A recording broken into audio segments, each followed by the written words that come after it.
bonsoir, bienvenue à ce journal, les points qui dominent l'actualité. Des milliers de personnes ont une fois de plus manifesté à Port-au-Prince contre le nouveau budget publié dans le journal officiel Le Moniteur, la première d'une série de 3 journées de manifestations. Des mouvements de contestation contre le budget ont été enregistrés dans plusieurs villes de province. À Hinges, dans le département du Centre, une personne a perdu la vie dans le cadre des manifestations. Le commandant en chef de la police nationale assure que la vie et les biens seront protégés durant les prochaines manifestations. Rejet par le tribunal des référés de la plainte déposée par des parlementaires contre l'État haïtien en signe de protestation contre le budget. Les plaignants entendent exercer un recours par devant la cour d'appel. Le Centre de facilitation d'investissement sous le haut patronage de la présidence a ouvert officiellement à Port-au-Prince un forum de 3 jours sur la compétitivité et l'investissement. Restez branchés, ces points et autres vous seront développés dans un instant. Bienvenue au développement du journal. Plusieurs milliers de manifestants ont foulé le macadam à Port-au-Prince mercredi pour dénoncer une nouvelle fois le budget 2017-2018 publié dans le journal officiel Le Moniteur. Cette manifestation convoquée par plusieurs organisations de base et groupements politiques s'est déroulée sans casse, contrairement à celle du 12 septembre dernier. De nombreux agents de la police nationale ont été remarqués tout le long du parcours de la manifestation. Suivez le reportage de Jean-Maxon Dorsey et Rigard Noël. Ils l'avaient annoncé, ils ont tenu parole. En dépit de la publication du document dans le journal officiel de la République, Le Moniteur, le 19 septembre. Plusieurs milliers de contestataires ont foulé le macadam à Port-au-Prince mercredi pour dire non au budget 2017-2018. Au rythme de refrains improvisés entraînant, les manifestants ont emprunté l'autoroute de Delma, traversé plusieurs rues de la commune de Pétionville pour arriver au champ de masse. Et sur tout leur parcours, ils ont scandé des slogans dénonçant la loi de finances. Ils disent rejeter ce budget qui ne fera qu'aggraver la situation socio-économique du pays, notamment celle des couches défavorisées. Le peuple là, acceptez la grève là, ils ont appuyé la grève là. Jovenel dit, adelante, nous-mêmes nous disons Jovenel, comme c'est New York, là, ils mettent tout à New York parce que les papes travaillent pour les peuple haïtien. Les peuple haïtien te dit, ils ne pas le budget ça parce que le budget ça, pas en faveur de moto, ils ne pas en faveur de malheureux, ils ne pas en faveur de machin papa d'apio. Ils ne pas en faveur de nous. Ils ne pas attendre des conseils, ils ne pas attendre des gens. On a dit que ça, je dis au bouquet by menti, au bouquet vendre, au bouquet faire nous méchancer. L'occasion pour des dirigeants politiques d'exprimer leur mécontentement face à l'insistance du chef de l'État qui n'a pas cédé aux pressions de la rue. Le leader de la plateforme Petite Dessalines, l'opposant Jean-Charles Moïse, attribue la promulgation de la loi de finances à un coup de massue porté à la population haïtienne. Haïtien qui est déterminé, regardez les gens qui là, ou je toute catégorie de gens qui là, ils n'ont pas d'accord avec ce qui passe dans le pays. Je dis, Jean-Charles Moïse, ce n'est pas Moïse Jean-Charles, mais c'est le pays qui dit, ils n'ont pas d'accord avec ce qui a fait là aujourd'hui. Pas de route pas boire, ils ne pas attendre, ils ne pas ouais, ils décident de publier le budget, son provocation, et bien nous répondre Jean-Charles Moïse. Mais haïtien, en avant! À l'occasion de la manifestation du 20 septembre, un grand dispositif de sécurité a été déployé par la police nationale d'Haïti en vue d'éviter la répétition des scènes de violence et de vandalisme enregistrées le 12 septembre dernier. Toujours à ce même dossier, le député de Mirebalais Abel à Descollines a déploré la mort par balle ce mercredi de manifestants à Hinges dans le département du Centre dans le cadre de la mobilisation contre le budget. La victime a été atteinte d'une balle dans la tête dans des circonstances encore non élucidées. La déclaration d'Abel Descollines au micro de Den Vernal et de Francineus. Suivez-en. Dans le cadre de séries manifestations à travers le pays en général, le plateau central, c'est un département qui effectivement contesté, opposé à budget 2017-2018. Là, mais non seulement le budget 2017-2018, c'est un département qui gagnait un ensemble de problèmes. Problèmes ça y malheureusement pour que gens adressés par l'actuel pouvoir. Il se trouve que pendant manifestation pacifique ça, de monde qui opposé avec manifestation ça, de monde qui pas croit dans la pluralité d'opinion, qui pas croit dans la démocratie, ils ont décidé sévir de façon violente et résultat gagné un jeune manifestant qui recevoir 2 balles qui mourit dans occasion ça. Et n'a demandé avec le régime en place, avec le président de la République, pour que cesse la répression, la violence qui commençait aussitôt à fait contre population qui a exprimé mécontentement face à ras-le-bol généralisé à la fois contre le budget 2017-2018 mais tout contre un ensemble de services qui pabaillent à travers le plateau central. Le commandant en chef de la PNH, Michel-Ange Gédéon, s'est félicité des dispositions adoptées pour sécuriser les vies et les biens lors de la manifestation du 20 septembre. M. Gédéon continue de défendre les agents de l'ordre accusés de passivité le 12 septembre dernier, indiquant que les dégâts auraient été plus importants sans le professionnalisme des policiers. Michel-Ange Gédéon au micro de Vladimir Galette et Rigueur Noël. La police tire renseignement de cette passé. Il y a une disposition qui prend avec les moyens du bord pour nous capables et bien assurer sécurité vie avec des gens qui ne sont pas concernés par la manif et aussi bien assurer sécurité des gens qui manifestent. Il n'y a pas eu de laxisme. Écoutez, je clarifie pour tout le monde et malheureusement, les gens qui ont observé, il y a une précaution que vous pas prendre. Nous juste focus sur le casque qui est enregistré. Mais pas de gens qui ont évalué l'ampleur et dégâts que capable de gagner si la police n'est pas du rôle. Donc nous te disons et la police a fait de son mieux malgré ses faibles moyens et aujourd'hui gagner volontaire pour nous faire mieux que ça ne fait mais là encore ça prend des moyens et question sécurité c'est pas un coup magique ou bien un coup un miracle donc il faut qu'il y ait de la planification il faut qu'il y ait des moyens donc à défaut de moyens on va toujours joindre des brèches mais l'essentiel c'est que on gagne une équipe qui on ne peut plus déterminée autour de chef pour capable contenir tout type des autres qui sont capables de déranger le fonctionnement et la stabilité communautaire. Nous sommes clairs. Et question manifestation, c'est un droit constitutionnel. Tout le monde peut manifester pourvu que vous respectez les normes, les gens, la loi, les fait mon exigence.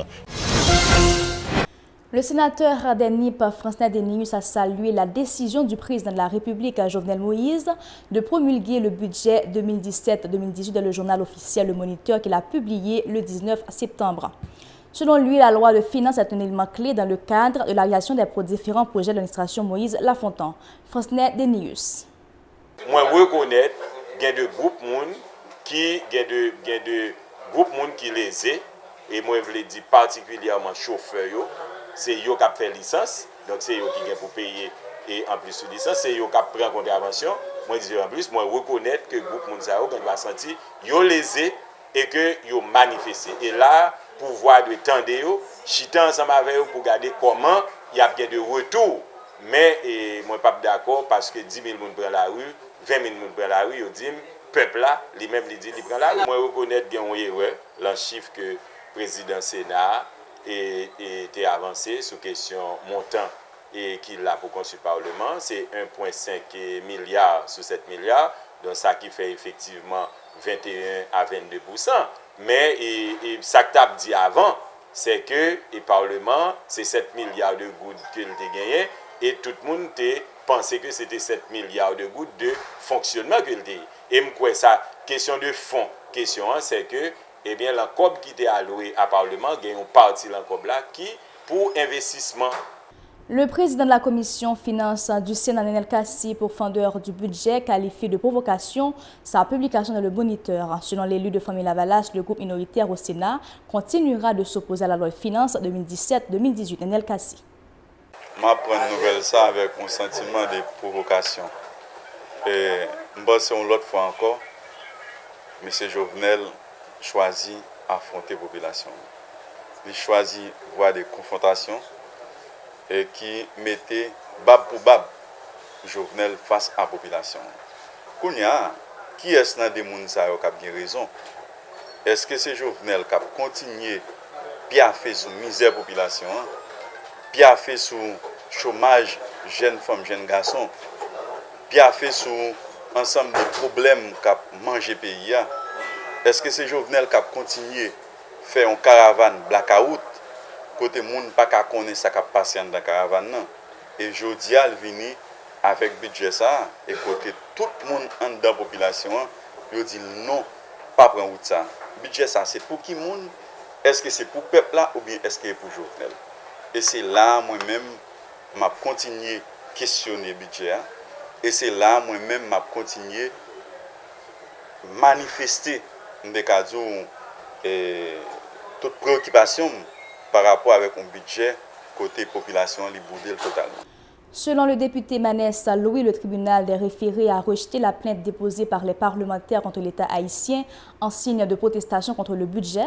Le parlementaire a indiqué que Maître Bernard Saint-Ville, siégeant comme juge des référés, s'est déclaré incompétent pour traiter de la question.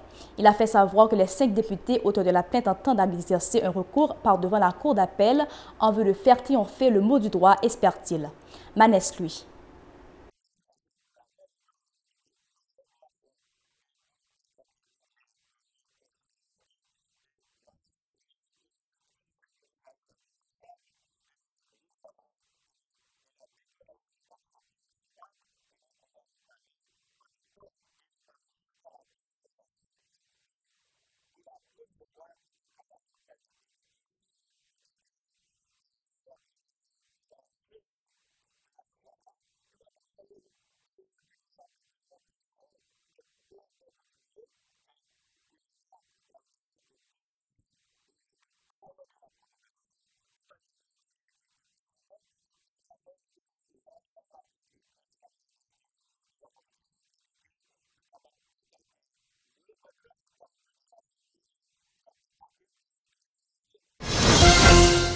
Le Centre de facilitation des investissements CFI a officiellement lancé sous le haut patronage de la présidence un forum de 3 jours à Port-au-Prince sur la compétitivité et l'investissement, une initiative qui vise à trouver des pistes de solutions aux différents problèmes qui entravent les investissements dans le secteur des affaires en Haïti.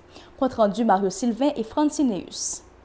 Définir de nouvelles stratégies en vue du développement du secteur des affaires constituait principalement le menu de la première journée de cette activité. Selon les organisateurs, pour y parvenir, il convient d'améliorer l'environnement global du pays par l'engagement de tous les secteurs de la vie nationale. Ils préconisent également le développement des infrastructures de toutes sortes, dont celles facilitant l'accès à l'électricité pour inciter les investissements étrangers en Haïti. Tessa Jacques est directrice du Centre de facilitation des investissements. On avait identifié les contraintes à l'investissement en Haïti et aujourd'hui, l'administration Moïse Lafontaine a décidé de travailler sur un plan d'action pour en fait identifier les actions à prendre pour anéantir ces contraintes. Les retombées qu'on cherche à avoir, c'est de pouvoir, suite à ce forum, on va présenter les matrices d'action par secteur. Suite à tout ceci, nous aurons un pacte entre le gouvernement, le Parlement et le secteur privé, où tous ces acteurs s'engagent à vraiment prendre les actions nécessaires pour pouvoir remédier à la situation actuelle du pays. Pour sa part, le chef du gouvernement, Jacques-Guy Lafontaine, dit reconnaître que le climat sociopolitique n'est pas favorable aux investissements en Haïti. Il a promis d'œuvrer afin de changer la donne. Aux difficultés auxquelles nous faisons face depuis plus de 2 siècles. Ce constat alarmant ne doit pas ralentir notre élan.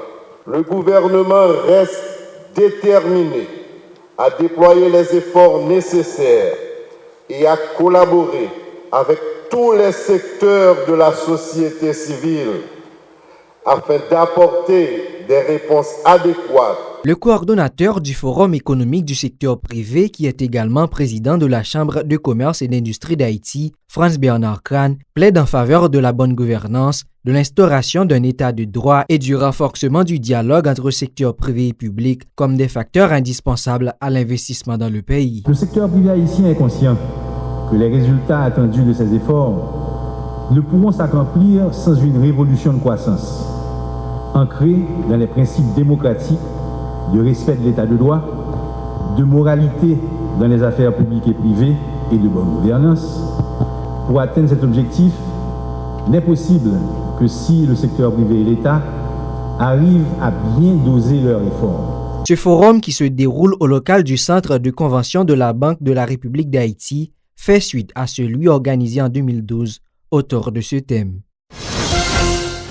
Autre dossier, le secrétaire général de l'ONU a nommé le Guinéen Mamadou Diallo comme représentant spécial adjoint de la mission Nations Unies pour la justice en Haïti, MINUJUST. C'est une nouvelle mission qui devrait remplacer la MINUSTA à compter du mois d'octobre 2017.